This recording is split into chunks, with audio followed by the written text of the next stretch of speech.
Thank you. It is being recorded.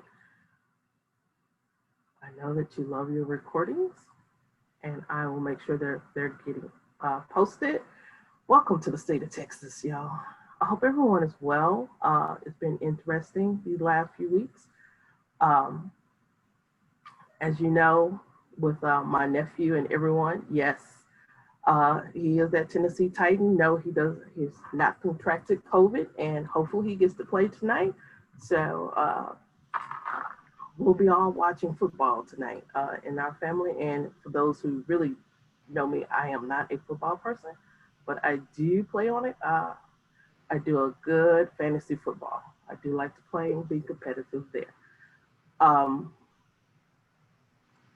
show them in the right spot. There we go. I know that everyone is still in different stages of COVID-19, from you're back in the school building and to those who are still on remote or still waiting to let students in, or you open your doors and you have to close your doors. So, but we're going to do our best to get through this school year and learn from this experience and build and be better as we go forward. I'm sorry, y'all.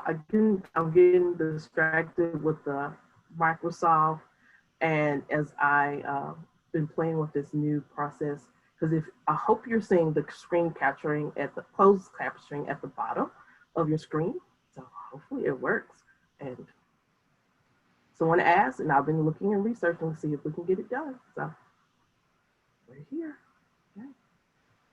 All right, so just a few reminders for those who are new and joining us today. Our main page for the gifting for Corona information, and that is available out there. It is always updated, at least possibly once a week, definitely before the superintendent's call. So we're waiting to add some things there. So check that out. If you have not gone to the main page recently, there is a new section on teaching in the remote learning environment. Some best strategies there. Then there is the instructional continuity web pages, and then our SPED and special populations web pages, where you have more information on how we are providing services, and that is where you will find your gifted and talented updates. And we are hoping that a new update comes posted very soon, but I will send out a listserv when that does come out. The current document that is posted is our FAQ, and just reminding you that is there. And I will, there's possible one change that will come to that later. And then if you are not part of our GT listserv, this is where you can get all announcements. This is the link for you to use. And sorry, the closed captioning is covering it, but I will make sure you get a copy of that in the chat in a few minutes. But it's very simple. You just go online, you go into the system, and you choose what announcements that you want to participate in and to receive. I highly recommend that everyone does get the GT, but then also do your to the administrator address, because that will give you pretty much anything that comes out directly to administrators as we go through the process. So consider that. And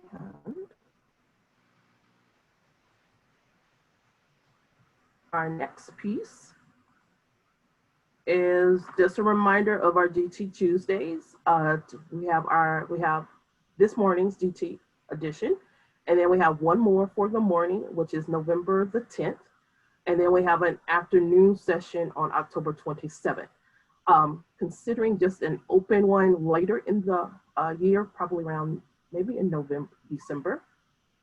Try not to hit into Thanksgiving weekend, because I know some of you are off and you need your break from Zoom, you need your break from work, you need your own private time.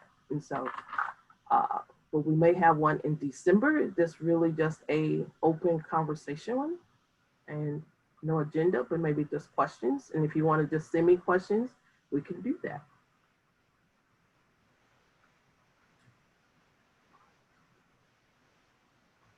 So just wanted to give you a reminder of we are still in our certification timeframe.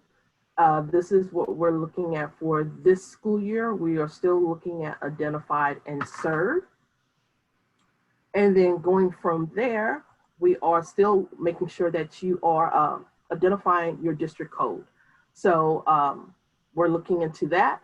And then the next will be, we're still looking at serving our kinder by March 1st, and then our PIC 21 program intent code 21 in June. So those are our next steps. So right now you should have your students identified and served. And then you're also looking at your district coding. And I just wanted to put the codes back up for you so that you can have those and to see. I think I'm going to try this.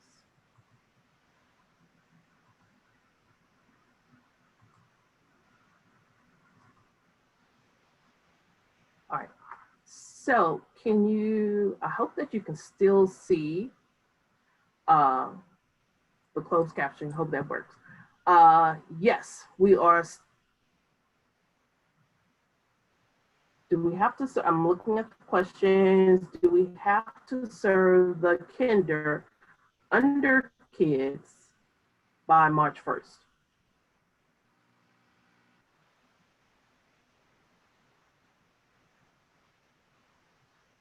Okay, so here's the thing to remember about this beautiful process where we're working in right now. There are some leeways, there are some where we know there are a lot of things going on. So I will say do your best. You may not make it by March 1st. It is totally understandable. At this point in time, our GT, everything, not just GT, is really on grace periods and grace modes. So do your best. Get what you can identified. And we'll talk, let me think about what some recommendations are or some suggestions for those kids under your first graders. And I'll get to you. I'll get back to that. So I got that one, and we will think about some best practices for what we can do in this process for our kindergartners. All right. So I would like to introduce to you, and for some of you may know her and some may not. Kay Humes is our advanced academics, so she does AP, pre-AP, IB, well, we'll take pre-AP out of that conversation, but IB and other things with our advanced academics department. And I'm going to stop sharing. Thank you, Monica. It's wonderful to be here. And you're welcome, Kay. All right, Kay, it's yours. All right. If you want to put the beginning slide back up, I don't have a PowerPoint presentation. I'm just going to talk today. And the things that I talk about, if there's a link with it, I'll send you that kind of annotated bibliography for my discussion today, and you can send that out to those who are registered for this session. I am the statewide coordinator for advanced academics, and when I was at the district level, I was wearing the same hat many of you are wearing, where you're the one person at the district who's working with GT and advanced academics. As you know, advanced academics is for all students. It's not for any particular group of students. In this day that we live in, probably 90% of our kids are going to have to pursue post-secondary training after high school in order to be prepared for a career. One of the things that personally I have seen with our gifted kids is their multi-potentiality. That's a real problem once they get out of high school because they can do so many things well, they don't know what to focus on. I think it's really important if we help those kids create a foundation that they can build a career on. What do they like? What do they want to pursue? Because whatever they do, many times they can do well. So it's really important to help guide them in that area for all students, but very specifically, it's critical for GT students. In the AP world, I just want to share some strategies that might be helpful for our GT students. One is, this year, there is no fee for a return test. That means that every single student in your AP courses can order an exam and have until the morning the exam is given to make a decision whether to take it or not. There is no return fee for an AP exam for the 2021 administration.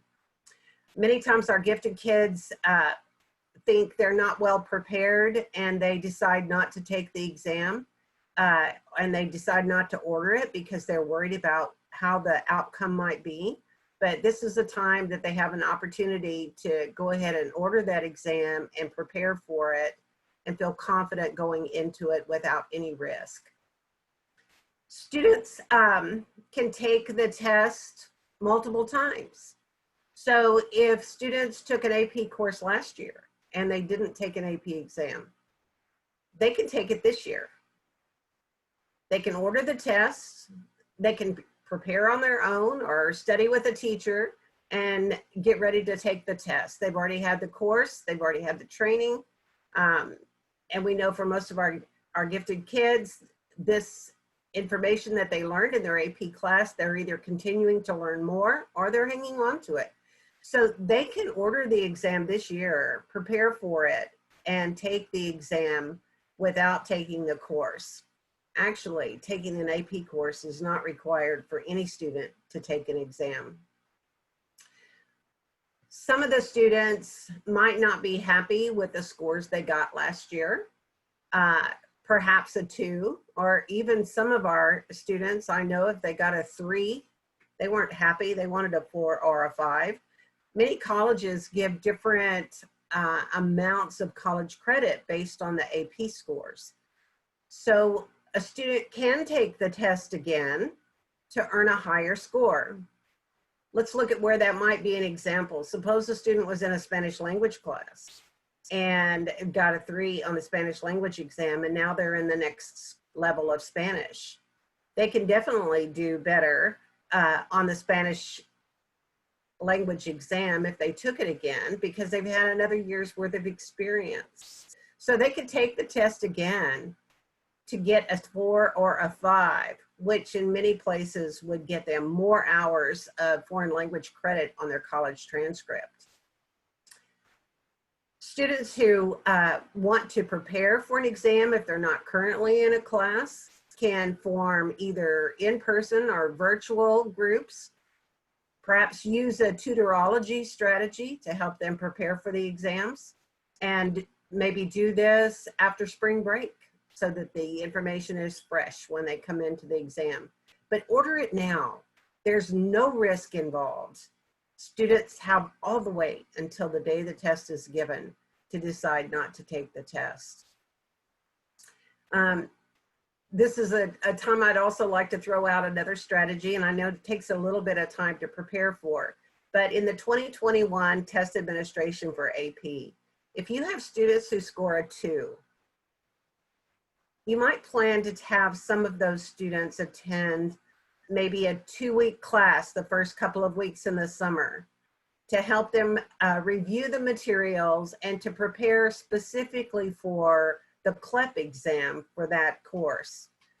They're looking for college credit. The CLEP exam can get them the college credit that they've worked so hard to earn for during the year, but they just missed on the AP exam. Another scenario for helping students do well, if they were in English language and composition, and this year they're taking either English Lit, or they're in a dual credit English course. Taking that AP English Language and Composition course would be a really great idea. The key is order exams now. It'll cost if you order after the deadline. So you want to order exams now. Look at all these different scenarios and how we might be able to help these students move forward with their goals and AP. With the College Board, I also want to talk to you about, for just a second, about the College Board Opportunity Scholarships. If you haven't investigated those, go in and look at what those opportunity scholarships are and what it's required. I know that many times students don't have the time to do a lot of the paperwork that comes with scholarships, but these opportunity scholarships are so easy. The students are doing the things that they would ordinarily do to get ready for college. Last year, 3 Texas students were awarded $40,000 in scholarships from the College Board. And there were hundreds who got $1,000 scholarships. It's one of the scholarships is a drawing. If a student fills out a FAFSA, they're in the drawing for getting a $1,000 scholarship. Don't overlook these opportunities to help our students reduce their college debt by getting a scholarship. This is also a great time to look at the SAT and ACT exam reimbursements. Many of you are giving school day assessments, and that's wonderful. That meets the needs of so many of our students. Suppose a student didn't get the score they wanted. And it happens to be a student who is on, who is identified as a student eligible for a waiver. Both the College Board for the SAT and the ACT have waivers available for eligible students. These students can use those waivers on the national test days to improve their scores. There's been a lot of action research that has shown that each time a student takes the test, they do better. Of course, they have to do something in between taking the tests, review some of the things that they didn't do well in, or just to study again for the test.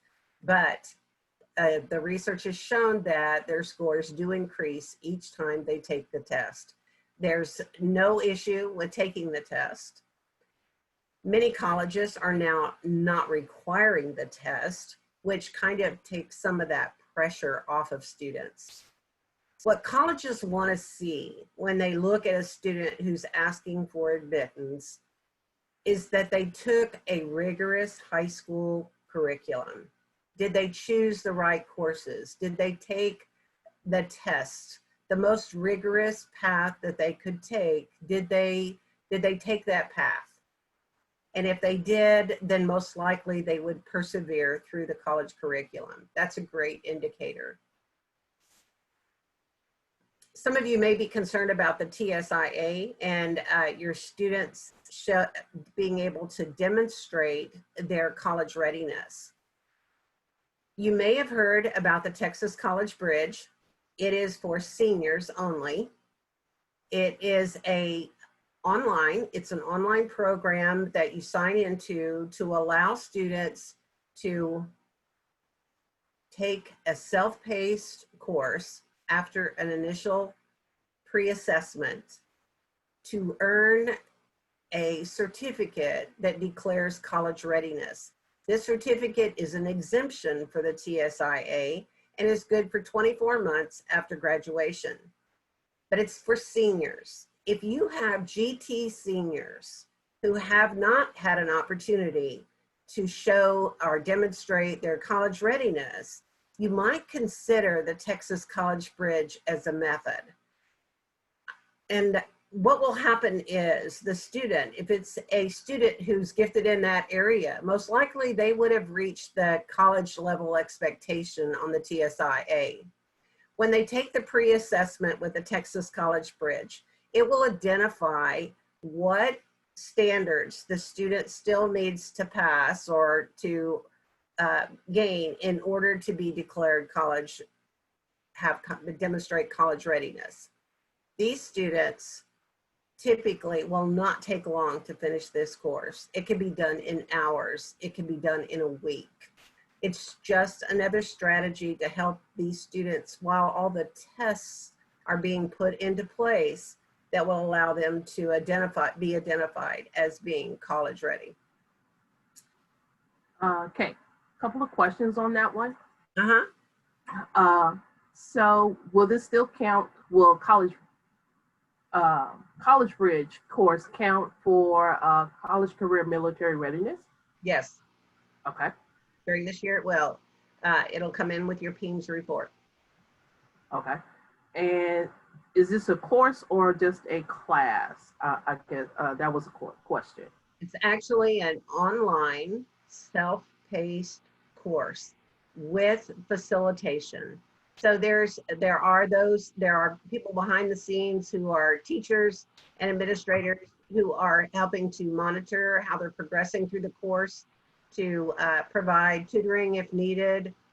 So the support is there. It's not just sign on to the course and take the course and then there's no test at the end. It's just if you complete the course successfully, you earn a certificate that is a TSI exemption. And then I will put the link in the chat.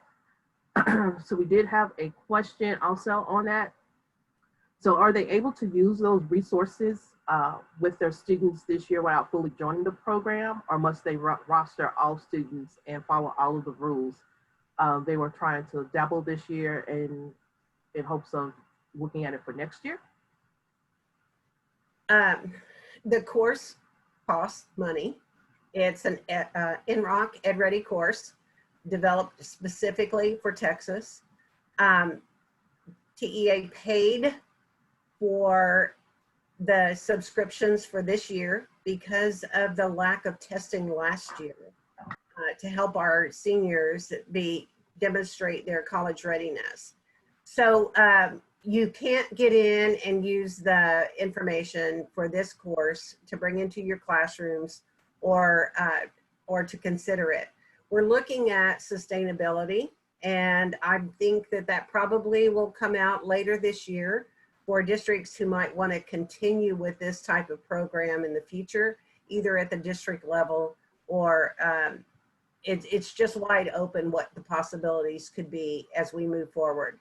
But the program that we have right now carries through summer 2021 to help seniors demonstrate their college readiness. Thank you. And then one other question, well, actually two. So does the district have to have a MOU in place in order to get the certificate or use it at a college? Okay, the college ready course, the college readiness course does declare in TEA code that there has to be an MOU with a college. The Texas College Bridge has partnered with more than 15 colleges in the state to provide this certificate for automatic entry. Any other college in the state can choose to accept it, but we do have an MOU. When you join the Texas College Bridge program, that MOU, you join that MOU. You can actually negotiate an addendum to your MOU with your community college to add the Texas College Bridge program, or you can form just a private MOU with you and your college and include the college prep course that we offer. But students, any student who completes it will have access to all of the colleges who partner with the Texas College Bridge, not just the one that the school district partners with. So there's a couple questions on fees and then also on the cost of it. Will it be reimbursed? Be able to be reimbursed? Totally and free. Then, yeah, totally, go ahead. Totally free for seniors this year. No cost for students, no cost for districts, no cost associated with applying for the program and being a part of the program. What about next year? Next year hasn't been decided. Okay. And does this count for NCAA? NCAA. Probably one of our sports, football. Yeah, for eligibility, a lot of the requirements are that they have face-to-face classes, but there are some exceptions for NCAA eligibility. Okay, we might have to research that one. That's a new question. We'll have to find out about that, and we can get that answer out to everyone. Okay, so the last thing I wanted to share with you was modernstates.org. And if any of you have looked at the Advanced Academics newsletter in the past few months, I've really shared this a number of times. I'm very excited about it. When I attended the National College Board Conference last year in Washington, D.C., there was a presentation there about the modernstates.org program. And it's absolutely, I think it's phenomenal. They're an entrepreneur, philanthropist, started this because he thought that everyone should have the opportunity for college. But it's really something very good and in place for students who have the capacity to complete it quickly. I think this is a terrific way that our GT students can save money because what it is a program with courses that are built like college courses. They're designed to take 35 to 45 hours to complete, and each course is designed to prepare students for a specific CLEP exam. CLEP exams are accepted at more than 3,000 colleges and universities throughout the United States. And by taking these courses, they're online. They can be taken anytime. There's no facilitator. There's no one checking anything. You prepare for a CLEP exam. At this time, they still have money. So you can also ask for a voucher. You'll receive a voucher to take the CLEP test free. The CLEP test can serve two purposes. It can earn you college credit, but it's also a credit by exam. If you happen to take a CLEP test before you take a high school course and you earn credit with a CLEP exam for the course, by earning college credits, getting a score of 50, you can also earn your college credit. It is not dual credit. It is the fact that you could earn high school credit and college credit at the same time by studying and taking these Modern States courses. And I looked at some of the statistics. 22% of the CLEP exams taken last year were taken by high school students, and 13% of those tests were taken by Texas students. So it is something that's used at a number of districts in the state of Texas and something that we might be interested in looking at.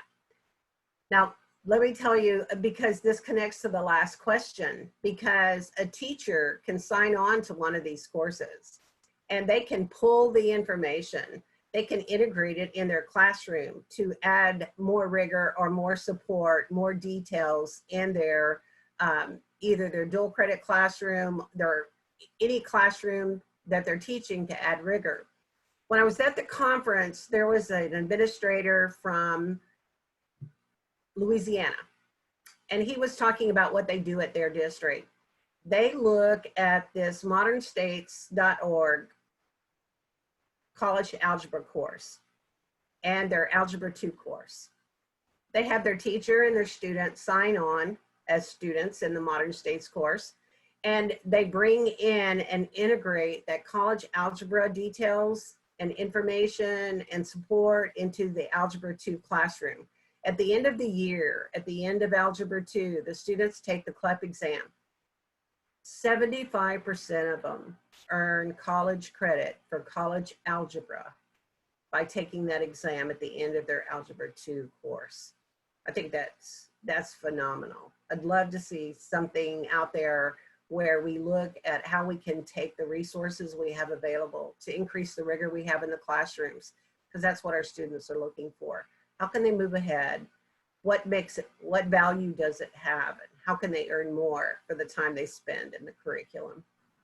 So I'm happy to answer any other questions anyone might have. Okay, Okay. got a question on that one. Is it approved by TA as a CBE provider?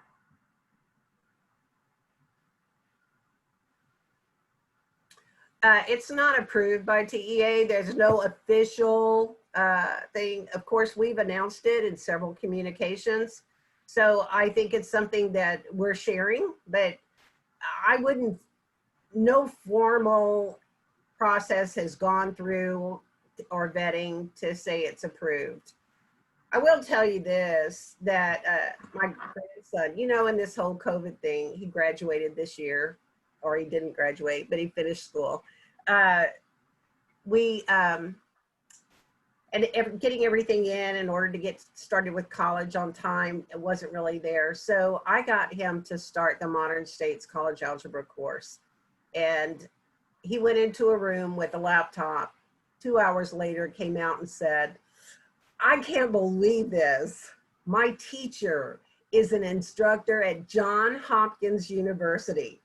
He was so excited. And then he said, if teachers taught like this, oh, wow, kids would absolutely be able to learn. And I was just so impressed with his excitement after he came out of doing his first 2 hours of study on this modernstates.org website. He's still working to earn his CLEP experience, but that gave me some real hope that this is a really good program. But what came from Indiana, I thought, is something that's really important too in the results that they've gotten and how this can support our students.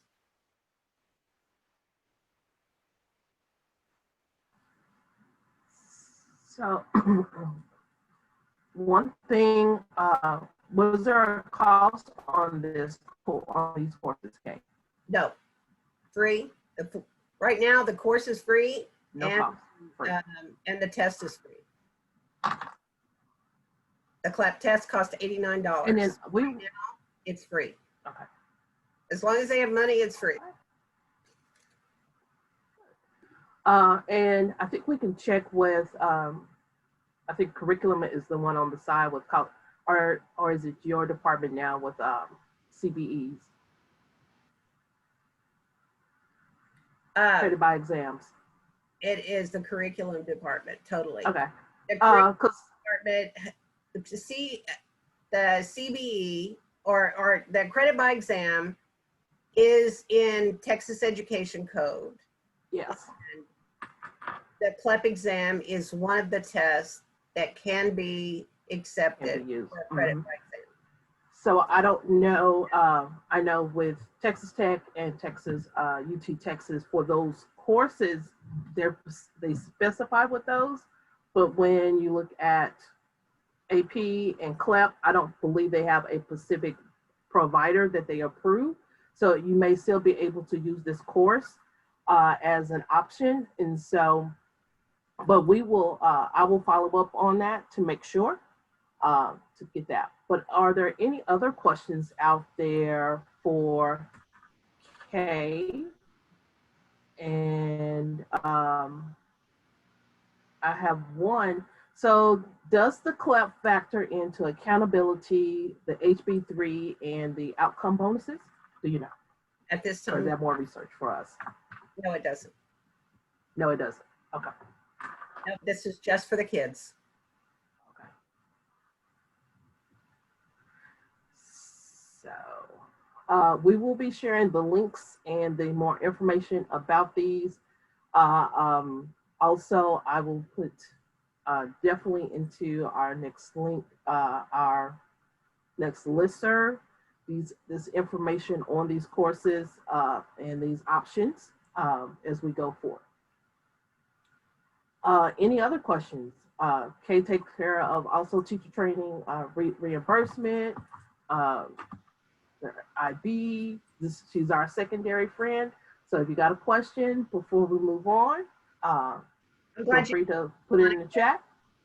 I'm glad you mentioned that, Monica. Let me just say that October 23rd is the final day, is the closing day for the TTR, the teacher training reimbursement for this year. All of the information is available on the AP website or the IP website at TEA. You can just download the Excel template and open the application, send everything in. It's all there. And if you have any questions on that, just send me an email and I can help you out on that. But October 23rd is the final day. Absolutely nothing after that date. All right, timely note. All right, well, thank you, Kay. We appreciate your time today and your sharing of information. With that, we will proceed on into our next steps here. Thank you very much, Monica. All right, have a good day. Good day to all of you. All right. And so just wanted to, as you know, I always like to share our state goal, and as we look at how we're doing those innovative products and performances and allowing our students to show their individuality and creativity. And especially, you know, thinking on our side of the high schoolers, what are they doing to get to that next level? And we're still looking at our FAQs and going back to one of the questions there. Will curriculum and lessons provided by the Texas Home Learning include education strategies such as depth and complexity and higher level questioning? And will the Texas Performance Standards Project and more challenging curriculum be easily accessible in this resource as an option?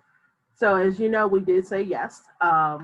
And we are looking at, I am actually one of the reviewers for the state and within TA. So I am looking at pre-K through 12, all core curriculum. So it has been a challenging endeavor as we've gone into this and looking at what does it mean to provide those strategies and provide different pieces of information for our gifted kids that's more than just extra work. And so helping our vendors to understand that. So that leads me to, here's the link for the Texas Home Learning. As you know, they're continuously adding in more information as they go, as more vendors are coming on. So it is our TEKS aligned curriculum. There are TEKS resources, and the platform currently that the state will be using is Schoology, but you can also incorporate it into your own platform or just use it as a paper-based or product-based or use the vendor's platform. So there's options into this to support whatever you're doing within your district, and we're working extremely hard to make sure it supports all learners and not just the general populace. And so as we move forward, I hope that, and then with the question about TPSP, so we will be adding into the TPSP extensions into how does this look into our core content as an option. So that will be one of the things that I am working on as we move forward, adding on more projects to my life. But let me, thank you. Someone put the chat link in there. And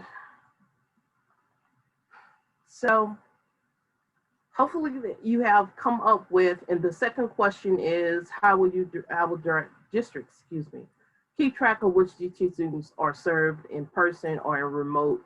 So hopefully within your districts, you have devised a system or a plan to track your students to either check attendance, or it might be, as simple as you're keeping a attendance log by paper or printing out your meeting, your Zoom logs as for attendance, or a teacher just doing a checklist as we would do in a regular face-to-face. And so if anyone wants to share how they're doing their attendance or making sure that their students are being served, please provide that in the chat for the good of the all.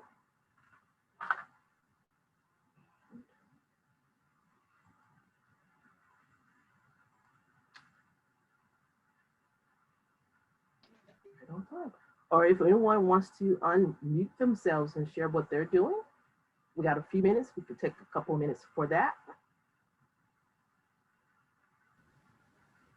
Hey, Monica, it's Monica Simons. How are you? I'm good, Monica. How are you? I am great. I was typing in the chat, but I've had a couple of people already reach out to me, so I thought I would share what we're doing to document our services in elementary. Thank you. So each of my advanced learning teachers has a Google Sheet, and each sheet has a tab for their weekly schedule that stays the same. So that would be their pull-out services. There are tabs for every single week of the year. I created a template and made them, and it forced a copy. So they created their own, and every week they copy and paste in their weekly set schedule, and then they fill in the rest of their schedule with things like going to PLCs. Their schedule includes a Zoom link if it is Zoomed, and it also includes a list of their students who are in that section and how they're being served because we do co-seat as well. So we have some that are face-to-face and virtual. So by the end of the year, we will have 100% documented exactly what we did and for whom each week. Good. All right. So Monica, the question is, will you share your document? Yes, let me get the template. I will put it in the chat. It will force a copy, so it'll be yours to keep. All right, thank you. All right, anyone else want to share?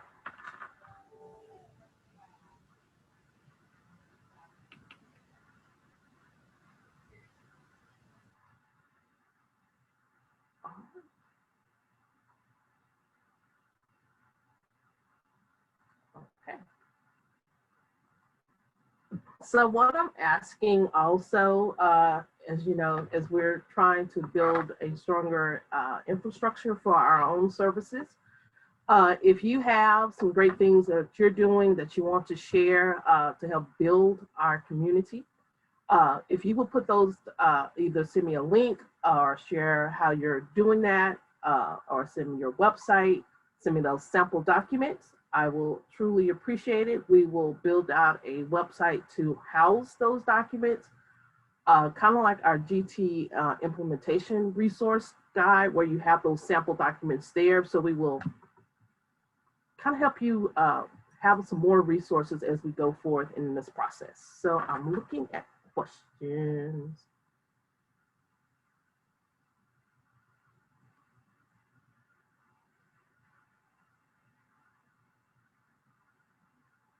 Okay, so we have a question about how those students who are being served via inclusion, and how are you documenting that? I'm not sure if Ashley's question answered that, or if you have those inclusion students, you're still looking at that same documentation. Your teachers should be doing something appropriate for those students in those classrooms, that you know that those services are there. But I will say still use that. Let's not try to add on or build in new things as we're going into this. So on the administrator counselor training, you know, we believe in grace. Yes, we will be giving you grace on those. Those are available and with your ESCs. So the question was, the administrator counselor training, is that one thing that's given grace on this year? They are available once again with your ESCs, that they can provide that. So, and thank you, Monica, she has put that in the chat.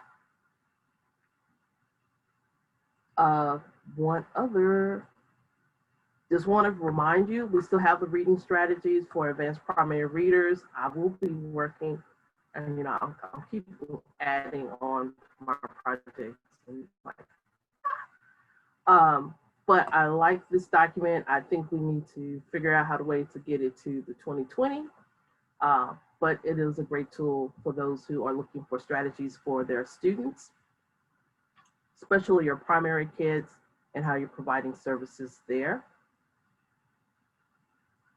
And here is the link for where you will find all of our recordings and our Zoom links and the PDFs for this. This morning I PDF made it accessible, our presentation for today. So that should be there once I get Kay's links, and I will provide links to the documents and the tools that Kay mentioned earlier for you, and they will be available also. And the other document is our guidance for interpreting the expectations of the state plan with the assistance of the Commissioners Advisory Council for Gifted and Talented. We kind of reframed the FAQs to be a little more reader friendly and not as lengthy as a page.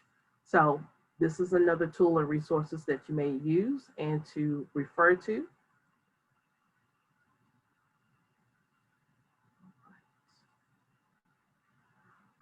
And as we in this world of COVID-19 and looking at the different things that have gone on in our communities, in our society, hope that you have had an opportunity to look at Project Restore. They are free videos. Currently there will be 6.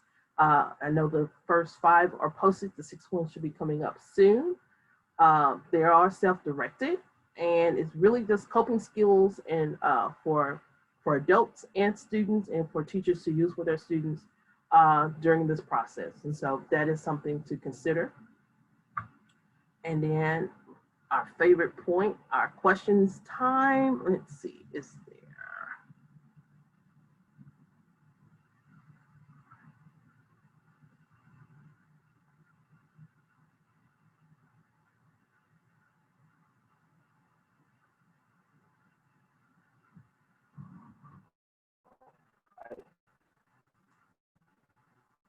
We have a question from Kim Cheek for the group.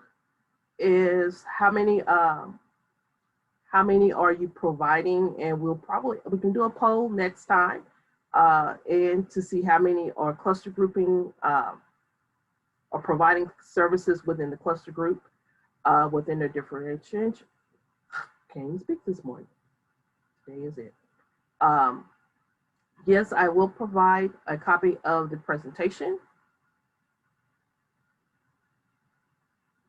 And yes, I can go back to the Project Restore for you.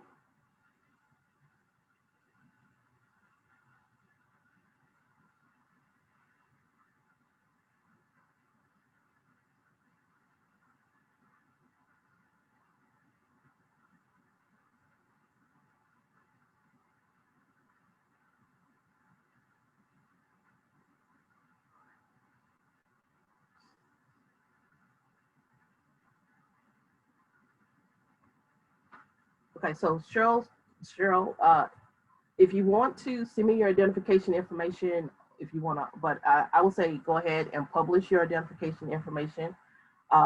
We are waiting, hopefully, last I was told it would be this week. But so our topics is still the same layout as the state plan.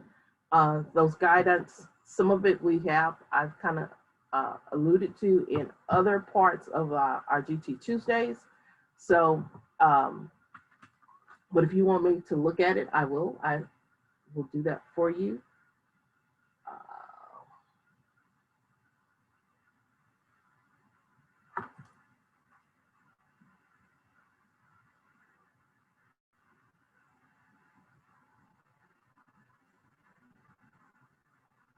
And then I'm looking at Diane Wood. So Diane, I will just keep it very high level on your operational guidelines for your board. We're making sure that they know where you're going, how you're getting there, and some of your goals. Um, yeah, and so we actually do have a school board training. It is available through your ESCs. It is to be done by your school district superintendents. And so what I will do, I will make sure that is updated and see if we can put that, and I have to check with that department to see if we can put it elsewhere and make it available for you, because it's really a very short one. All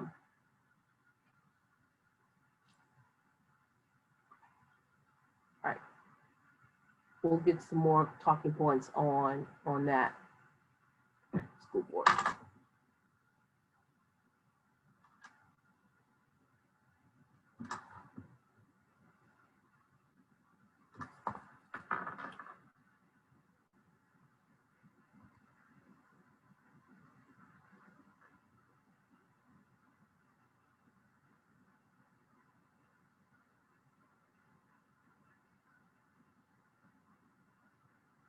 So I see that I need to provide some school board training, and we'll do that. Okay. And other questions? Guidelines, your guidelines. Okay.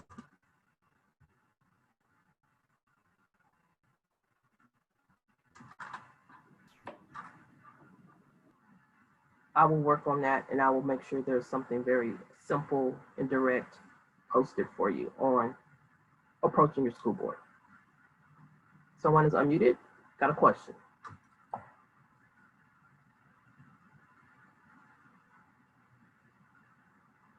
Any other questions out there?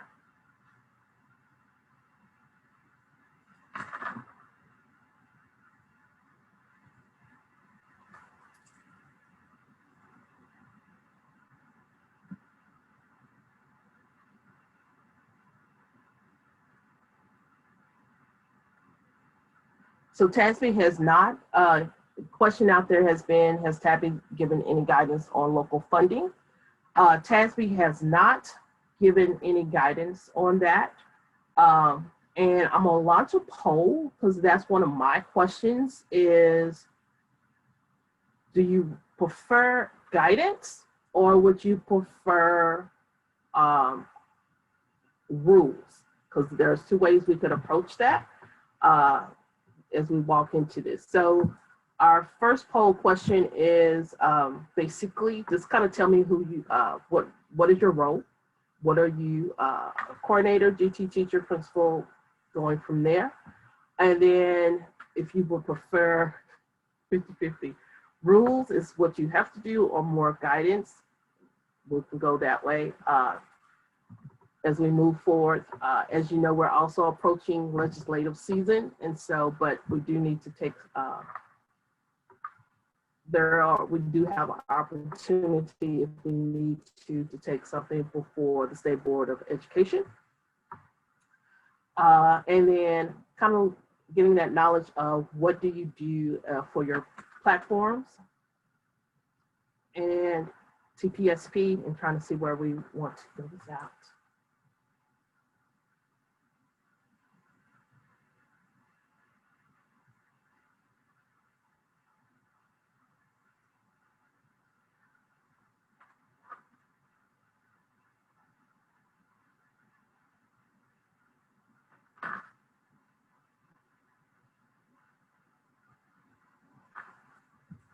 So I'll leave it up for a few more seconds, for a little bit longer, for those to share.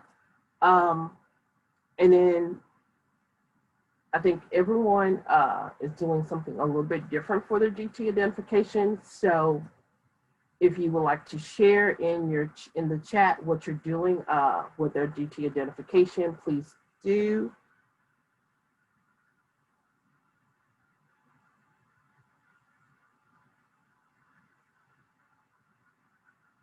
Thank you, Lori. So Lori has wants to do a thank you to everyone in the group.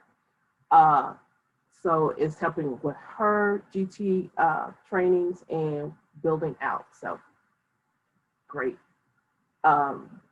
It was my goal for this to be a useful tool as we go forward. As we also, there are some topics that you would like to talk about, if you would throw that in the chat also.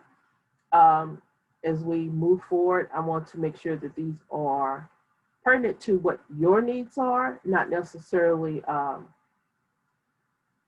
mine from a distance, but what are you actually needing out there in the field? So.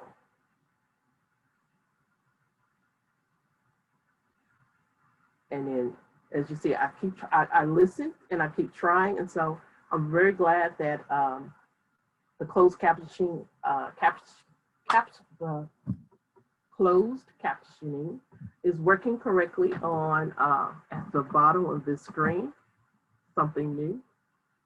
Because if you ever looked into that, it is expensive. So, all right. Thank you for putting your information in the chat. It is 10 a.m. As you know, I try to keep it to an hour. So I'm gonna end the poll. Thank you for your responses. I will share the results so that you can see where we are. And secondary, yes, the high school, that's my world. Pretty soon, we did do a secondary training for depth and complexity with our ESCs. That will be available soon. And then I'm also thinking about another process. And so I think my next polling will be how many of you use the gateway or access the gateway. So we'll be looking at that for some other tools and instruments, because I know we all use a lot of hats and wear a lot of hats, excuse me. And we got to work smarter on some of the things we're doing out there. So I hope that everyone has a great day. We'll end this here. And close that. So our next one is an afternoon session. Remember, there are 2 different codes for morning and afternoon. And so our next one is an afternoon session. And it's already in the posting of the link. And then the other is, if you do need to reach me, use this telephone number, the 512-475-0626. That is my direct line, so that you can get to me. It's still being forwarded. So otherwise, yes, the 27th is an afternoon session, so that will have a different code. So mornings have one, afternoons have a different one. So have a blessed day, have a great weekend. I will be seeing some of you at your ESC meetings. But if you have questions or want to fill out, or if remember you're sharing what you're doing, please share. But otherwise, have a great day. Enjoy this up and down weather, but stay safe, stay masked up, and have a good day.